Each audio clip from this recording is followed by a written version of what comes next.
IAS Secretariat. And on today's session, which will look at the draft application paper on the supervision of AI, we have Petra Hilkeman, the IAS FinTech Champion and Chair of EIOPA, together with Hannah van Voorden, who's Head of Supervisory Practices at the IAIS, Stefan Klaus, who is a Technical Advisor in the Insurance Directorate at the Bank of England, and Julian Ravello, who is a Senior Expert on Innovation at EIOPA. So if we can move to the next slide, please, Imwook. So, and then on to the next one, thank you. So today, just back a bit, sorry, I'm back to the agenda. So today we're going to have an introduction to the application paper. Petra will set out some high-level details about the FinTech Forum, and then we will have a chance for Q&A at the end once colleagues have gone through the application paper. Please feel free to add your questions in the chat. You can add those now if you have any, but also once we get to the end, you can also raise your hand and you'll be unmuted so that you can ask your question. If we can move to the next slide, please, Imwook. So this slide sets out just a reminder about the insurance core principles, which are the global standard for insurance supervision. And we today are speaking about an application paper. Application papers provide supporting material to support supervisory material. They don't create new requirements, but do provide advice, illustrations, and recommendations on how an issue can be considered in light of the ICPs. So today, obviously, we're focused on the work that we're doing on AI. One kind of key point about application papers is that the proportionality principle applies to the content of the application paper, and we've set that out in more detail in the application paper. With that sets some context. I will now hand over to Petra, and Imwook, if you could move to the next slide. Thank you. Over to you, Petra. Yes, thanks, Joe, and hi everyone. Really nice that you choose to be with us today. We really look forward to your feedback on this. And therefore, if you want to start already today with doing that, then please use the chat. We look forward to your comments and questions. So what are we consulting on? It's an application paper. We published it for 90 days publication, and it started on the 18th of November. And as I said, we really try to get as much feedback as possible and encourage therefore also all different kinds of stakeholders to be part of this formal consultation process. The draft application paper already benefited from stakeholder engagement while we were drafting, because we organized roundtable discussions with stakeholders as well as with supervisors. And over 200 people also joined our two roundtables at the annual conference last week, where we had the opportunity to also discuss the paper, and I welcome anyone who contributed over there, and again compliments also to my colleagues in South Africa for organizing a great week. Now, moving forward, once the consultation closes, the FinTech Forum, that's the group that I chair, we will work on edits to take into account all your feedback before we go with a final document for approval to the Executive Committee of the IAS. And then we hope we can expect a final version in Q3 of next year. Moving to the next slide, it's helpful to show that we are not just doing this somewhere in the loose. It's very much part of the context of the IAS strategic plan that was adopted last week, where digital innovation is one of the 3 strategic themes. The IAS work on digital innovation continues to evolve, and for sure in the next years. And we also see close links with work that is undertaken in the operational risk working group.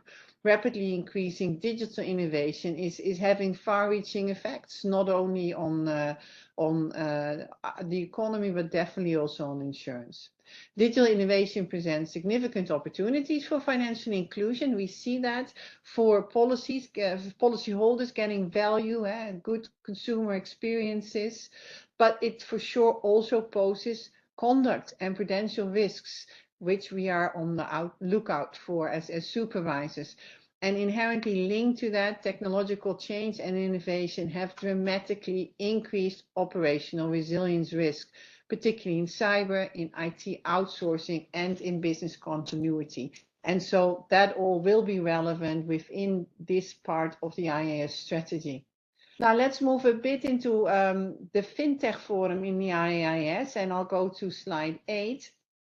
The FinTech Forum in the IAS is a platform for discussion on what we see in the market and what is the impact of digital innovation on the global insurance sector. And I have a wonderful group of people there who really monitor in their jurisdiction what is happening. It also considers individual development and allows us to consider if there is a structural impact on our sector. And we're very much focused on sharing information. And as you can see, we are very diverse. We have all continents represented, more than 30 jurisdictions joining in our meetings. And then moving to the next slide, you see the 3 work streams that we work on and will continue to work on. Now, clearly, the first one is artificial intelligence. That is also the work stream that produced this paper. That group will focus on continuing on this paper, following the feedback we will receive from you. And in addition to that, they will develop member-only material to support supervisors in supervising AI, including checklists and other practical tools. So that's the first. We will also consider adding questions to the global monitoring exercise to assess emerging risks resulting from the use of AI in the global insurance sector. And finally, we will assess the role AI plays in supporting insurers in their own risk management, so in SubTech. And that reaches immediately to the other group, SubTech, where we now have a work stream that is also quite active, and it looks at practical support and knowledge sharing on the use of SubTech. The initial focus here will be on exploring the issues related to supervisory reporting and whether SubTech will eventually actually allow for real-time reporting. But also we will share good practices, and for that we have a survey among the IAI membership that will capture, hopefully, the emerging use of SubTech tools in the different parts of the world, analyze supervisory digitalization strategies, and therefore then provide a good platform for sharing this practice and helping the entire community of supervisors to further grow also as a smart tech supervisor.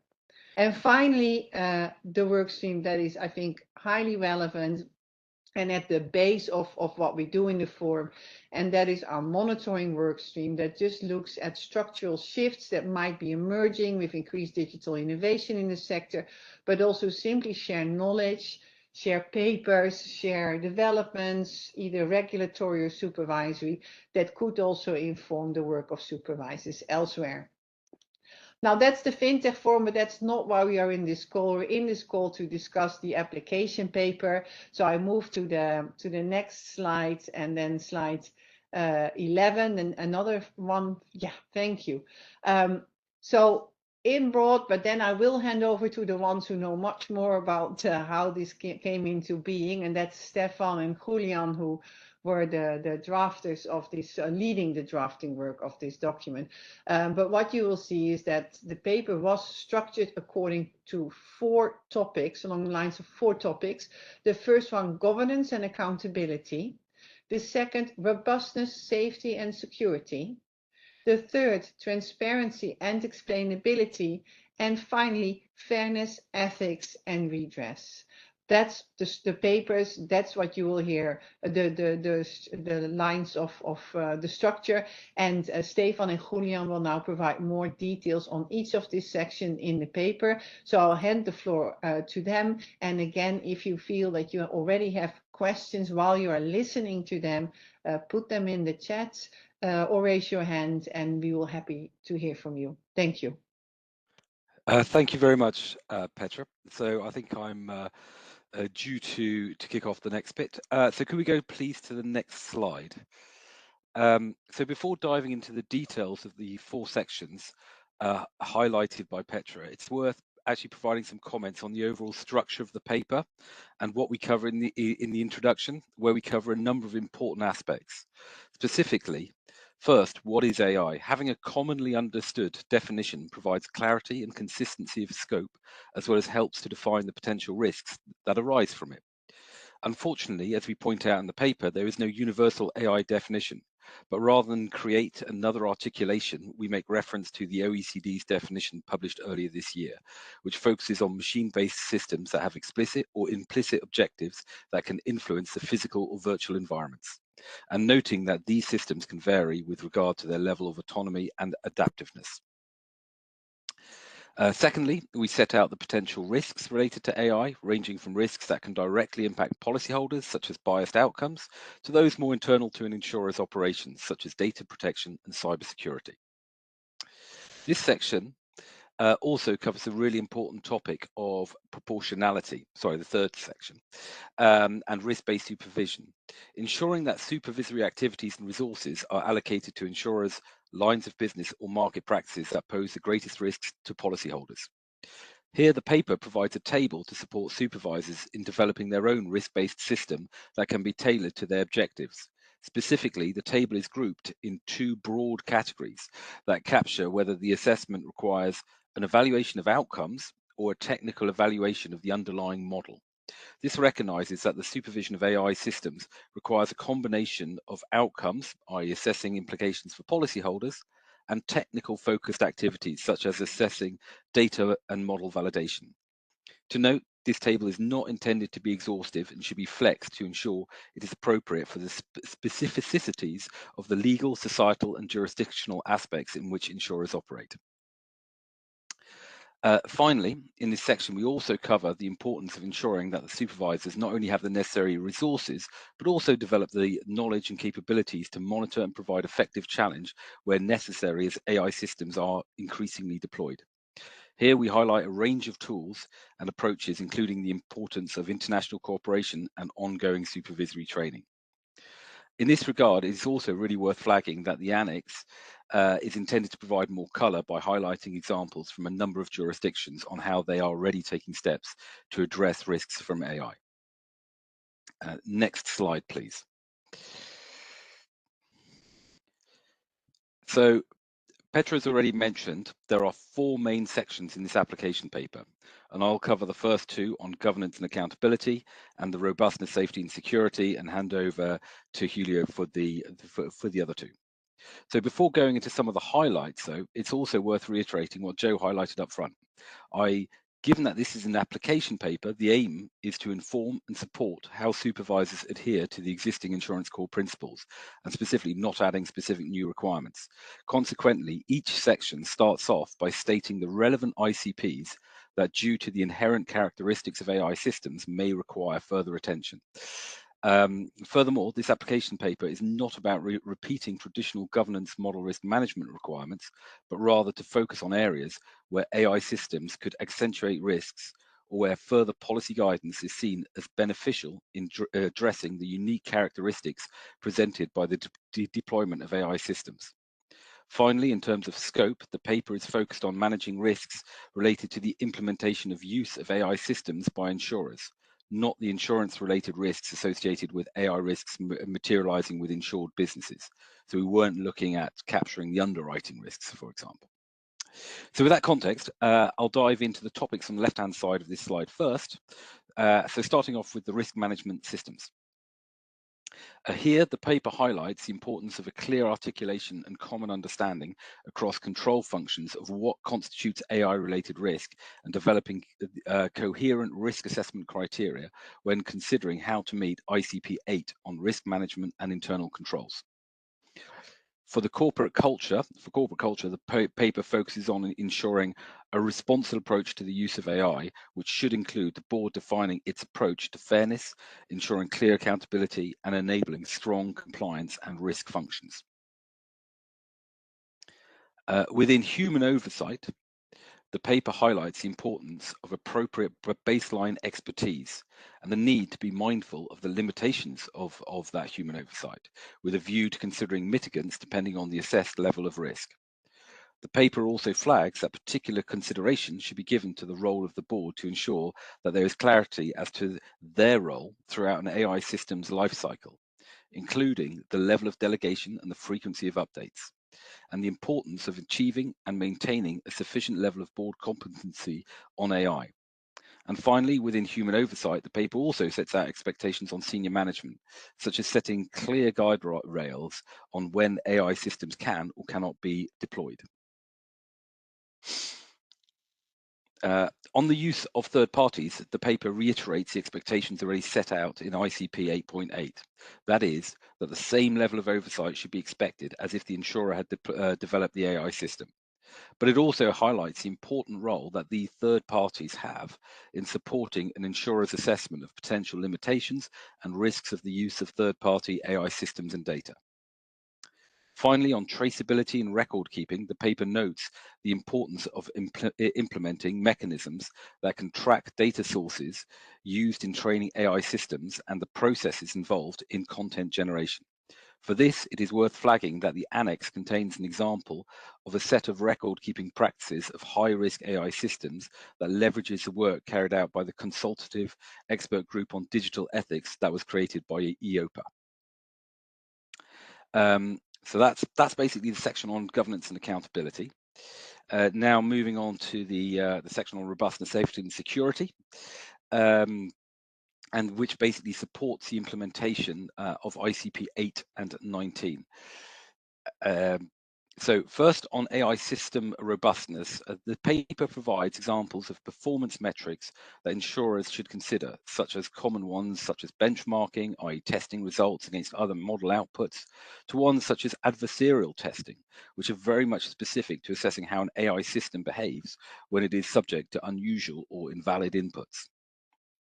From an AI system safety and security aspect, the paper first covers where cybersecurity risks could originate from, such as in the design phase, for example, insecure data storage and transmission, in the development stage, i.e. via code vulnerabilities, and finally in the deployment phase, for example, delayed security patches. In this regard, it is also worth pointing out that the annex contains a reference to a voluntary code of practice for AI security issued by the UK government that advocates developing regular adversarial testing and continuous monitoring for anomalies to identify potential threats like data poisoning and model inversion attacks. Finally, in recognition of the more recent developments and the specific nature and complexity inherent in generative AI and large language models, the application paper also flags areas where these developments could also bring a number of new risks or enhance existing ones. For example, providing inaccurate advice via the so-called hallucination risk, issuing biased outputs as a result of biased datasets, or the inherent lack of explainability in these systems. The paper also cites risks relating to the intellectual property rights that could lead to legal disputes and liability issues.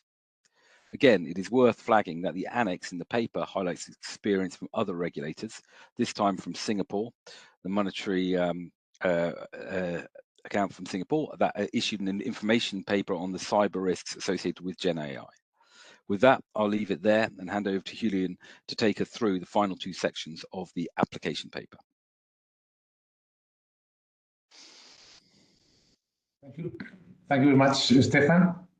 So, yes, indeed, I will now cover the last two sections of the application paper. Maybe before I enter into the details of the different sections, I wanted to highlight once again that here, as it was mentioned before by Joe at the beginning, and also by you, Stefan, so the principle of proportionality applies here also with regards to these two principles requirements that we have included in the application paper. Therefore, those use cases that are considered as higher risk should come with higher explainability and transparency, and vice versa, and the same for the fairness and ethics provisions. When it comes to the principle of transparency and explainability, here we touch upon a different number of ICPs, in particularly ICP 19. It's important to ensure that the requirement that insurers act with due skill, care, and diligence. It's respected when using the AI systems, and particularly other more detailed provisions in that ICP. We have, for example, the reference to the need for consumers to have access to sufficient information to make informed decisions. Of course, ICP 8 on governance and risk management is very relevant when it comes to transparency and explainability, and also ICP 9 on the supervisory review process is important. what do we cover here? It's one of the key issues that is often referred to when we talk about artificial intelligence, and it's this so-called black box effect that it is difficult to explain how an algorithm reaches to a certain outcome, to a certain decision. Of course, we acknowledge that there are different types of AI systems that are some are more explainable than others, but certainly this is the first issue that comes when we talk about AI systems. One of the biggest challenges is how to address this transparency and explainability. It's important to address it for several reasons. It can have implications both from a conduct and prudential perspective. We talk about the conduct, we often refer to these potential discriminatory outcomes of AI systems, and this black box effect can make it more difficult to detect these biased and outcome decisions. And secondly, also from a prudential perspective, if you are using an AI system and you are not able to adequately understand how it works, you might inadvertently be taking more risk than the premiums that you are collected, and therefore you might eventually face higher claims and face some financial difficulties. So this is just a little bit of the introduction of why it's important to address this issue, and we proposed a number of ways to address it. Again, noting this principle of this risk-based and proportionate approach, and yes, and noting the different use cases and the different explainability techniques. So one of them is certainly to the need to consider this important that the system to be able to meaningfully explain the decisions of AI systems, and for this purpose we describe in the paper a number of ways to reach to these meaningful explanations. One is the use of certain explainability tools like LIME or SHAP, which will allow you to better understand, to have a greater understanding of how a decision was achieved through the algorithm. And of course, it's important to bear in mind that the limitations of these tools, and therefore they should not be exclusively relied on these tools, but they should be also complemented with additional governance and risk management measures. Other ways to address it is using more explainable algorithms as opposed to less explainable algorithms. So, for example, a linear regression model will be more explainable than a neural network or a deep learning algorithm.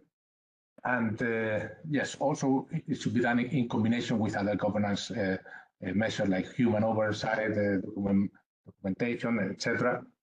This is particularly important in certain algorithms when they are used, for example, to process images, text, or videos. That by definition, the explainability of these tools is very difficult, but on the other hand, they provide great benefits, great opportunities. So therefore, if explainability is not possible to be achieved thoroughly on these use cases, then you have to combine it like this in the paper with alternative governance measures, for example, human oversight.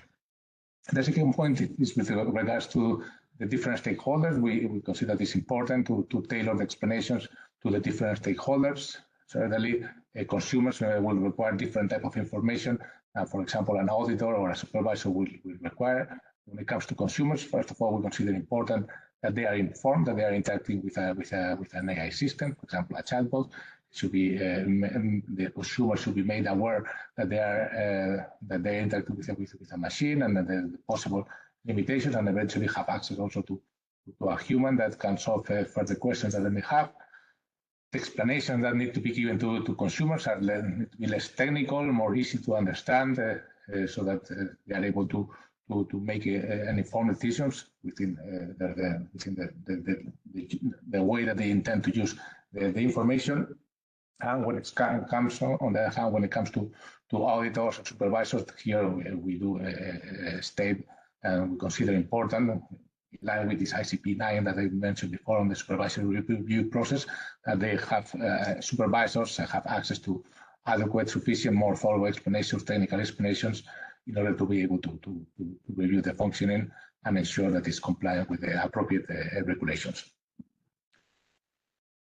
In the annex of the paper, again, we provide more detailed approaches that have been followed in certain jurisdictions, certain examples. I think that we do refer to the case of the use of third parties, as explained in the AI model bulletin from the NAIC. Indeed, the use of third parties, we do consider that they also play a role when it comes to explaining the outcomes of AI systems, and therefore we consider it's important to ensure this collaboration between the third parties and the insurance, that they acquire sufficient, they are able to access to sufficient information to help them achieve this the desired capability of explaining the outcomes. Moving on to the next topic on fairness and redress. This is also no, please, in the previous slide. I'm still in the previous slide. Thank you. So yes, on the topic of fairness and redress, this is directly linked with the previous topic of explainability that I mentioned before. If you are not able to adequately explain and sufficiently explain in a meaningful way how a decision was reached, then this increases the risk that the algorithm produce bias and potentially discriminatory outcomes. So it's strictly linked to that. And yes, I think here, of course, it's important to differentiate to to take into account a number of considerations. First, we have to always, of course, differentiate between a lawful discrimination, for example, in terms of gender or race, and from risk-based lawful and risk-based pricing practices based on rating factors and variables that are risk-based and sound. And this was made clear during the stakeholder consultation that we had before the publication of this application paper, that it's important to have this differentiation in mind. It's also important, as Stefan referred to be in mind also the differences between different jurisdictions and regions and countries, and indeed the different supervisory culture, the different traditions should also be taken into account when we address the topic of fairness and ethics. But I think the paper reached somehow some common ground on certain important topics, in particularly this issue of bias and unfair discrimination. We start this chapter with say a capsule or introduction, trying to aim to link this section with other sections of the paper, in particularly the governance section. When we talk about fairness and design, this first and foremost have to be combined by adequate policies at the corporate level to ensure that a fair culture is transmitted throughout the and values are adequately transmitted in the company with relevant trainings and the creation of adequate teams to be able to monitor and follow this type of issues. Also, as I mentioned, is linked to the topic of fairness and transparency and explainability. And also we cover other areas that are more developed in this chapter. The question of data management, this is also very relevant. It's not only relevant for artificial intelligence algorithms, but also for more traditional models. It's often referred to this garbage in, garbage out.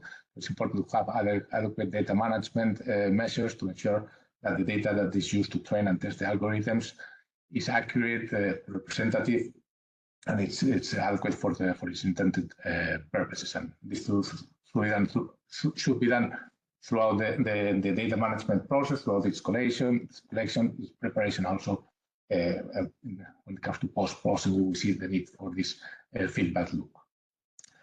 Moreover, when it comes to inferred causal relations, again, this is also not something new that is specific to artificial intelligence systems. Remember a long time ago when we started talking about the buzzword, but at the beginning was big data, then we moved to artificial intelligence. But already when we were talking about big data, some discussion with stakeholders, we had this reference And these examples of some funny correlations between the consumption of margarine and the number of suicides in Europe or the United States, I'm not sure. But this is still an issue when it comes to artificial intelligence systems. Maybe it's even more important due to the fact that they are more and more trained with greater data sets, and also the function and the inherent functionalities and complexity of the algorithms make this issue more relevant and more important to address. So we consider it important that insurance companies have in place some processes to ensure that the data used is established and processed in a way that is compliant with in a transparent manner, and it's able the insurer is able to explain more or less the inferred causal relationship between the data that is used and the outcomes, and this will also help ensure that it's compliant with applicable regulations. Another important aspect when it comes to fairness and ethics is the topic of monitoring the outcomes. I think it was also one of the key conclusions from the discussions that we had with stakeholders prior to the publication. The use of mathematical models for evaluation and intelligence is not new. They already have adequate robust modeling methodologies when it comes to ex ante, for example, data management processes, etc.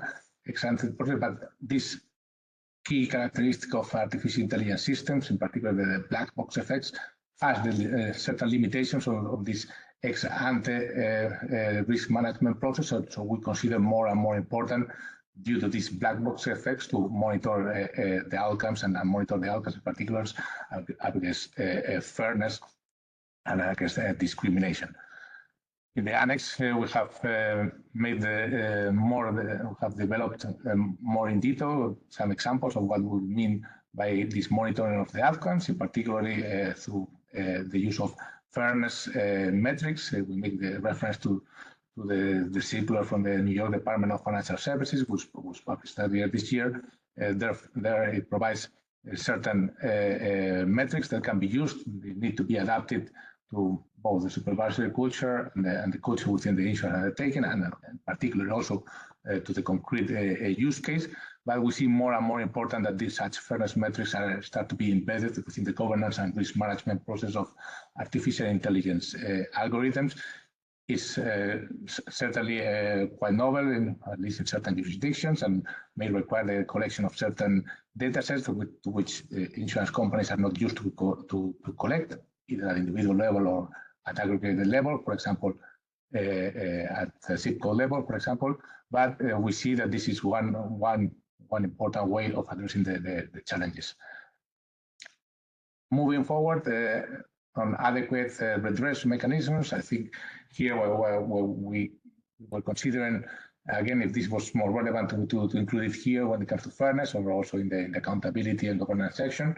We left it here. It's indeed consumers should be able to have access to adequate information that would allow them to make adequate to be able to meaningfully lodge complaints or redress and seek redress. So I think this is important. Also, again, having this limited explainability for a system. So most processes need to be in place to ensure that consumers have access to adequate information to be able to exercise the rights. In the annex here, we see how this has been proposed. It's not a formal legislation yet. It's still under legislative discussions, but in the AI in Europe, in addition to the AI Act, is being discussed this was so-called AI Liability Directive that tries to address these issues and to ensure the adequate redress mechanism in the context of the use of artificial intelligence. And finally, this topic of societal impact. This is maybe less technical, but not necessarily not for that reason less important. But here we consider different dimensions. On the one hand, this is the topic of protection gaps and and the limit accessibility that certain groups, often vulnerable groups of consumers, may have maybe more and more increasingly face due to the fact that combination of the use of greater datasets with more and more adequate algorithm, more accurate algorithm. Sorry, this can lead to these consumers to have difficulty to access affordable insurance. So this raises a number of questions from a social perspective, and also there are certain uses that might be done for AI systems in the area of pricing and underwriting. For example, in some jurisdictions, the topic of differential pricing is considered to be unfair. The fact that certain consumers pay more than others when they have the same risks. This raises some important questions. The IIS has noted them and looks forward to comment this discussion between stakeholders, supervisors, industry, consumers, and try to find some common solutions. There are some possible mitigants that are referred there. And yes, this is certainly a topic that will become more and more important in the future. I think I will stop there. I'm happy to take any questions. Thank you. Thank you, Julian, and to Petra and to Stefan as well. That was really great insight into the application paper. We're now going to take questions. So just as a reminder that you can add questions to the chat, or you can raise your hand to do that. First of all, we've already had a question in from Ariana that's in the chat, asking a question about the scope of the application paper. So Stefan, I'm not sure whether you want to say something about the scope initially, and Petra might want to say a bit more about kind of broader AI work as well. Thank you. I mean, thanks, Joe. I mean, in some ways, as you'll see from the application paper, we are covering a lot here, and a lot of sort of knotty issues and ones where things are moving still, particularly like in the generative AI. And so I think the original, the reason to keep that aspect of the scope tight is so we could get our hands around something that nevertheless will be valuable to insurance supervisors, to the extent that it is actually looking at and having an insight as to how firms are managing their own implementation. As the application paper acknowledges, it is on our roadmap, which is why we were very clear to be explicit as to what isn't contained in it, with a view to once we've got this over the line, which has been actually also very good in understanding the issues related to the implementation of AI, that allows actually a good springboard into then thinking about, okay, if you're insuring a firm who is implementing a lot of AI, what are the risks around that? And so I think this actually provides a good stepping stone for that. And as the paper says, it definitely is within our sort of fintech forum as a to consider for in subsequent years. Thanks, Stefan. I'm not sure whether Petra or Hannah wants anything more. No, maybe on the broader work of AI. I think this will be continuous work of the Secretariat, and Hannah can add.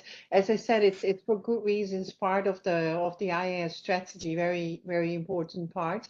I think the first area where we would like to understand more is once we've done the work on this paper is what supervisors really need. So that will be less visible for stakeholders, but is of course very important internally that we share with each other how we can actually supervise with the tools we have, new tools that we see.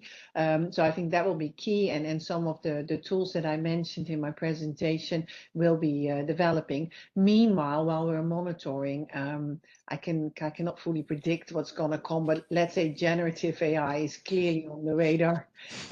Stefan smile.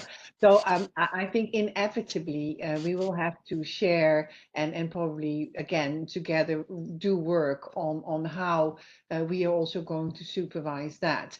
And maybe eventually there comes a point where we actually will ask whether the ICPs are still fit for purpose, but that is too early to say. We really feel that at the moment we can do within the principles as long as we help each other with some concrete use cases, examples, and tools. Did I miss anything, Hannah? No, I have nothing to add. Thank you, Petra. Thank you, Stefan. Thank you. So just a reminder to people that you can either raise your hand or drop your question in the chat. Whilst people are thinking about asking a question, we will be sharing a recording of this session in the coming days, possibly later today on our website on the consultation page. So please feel free to share that. We'll also post about it on LinkedIn as well. So feel free to share on LinkedIn.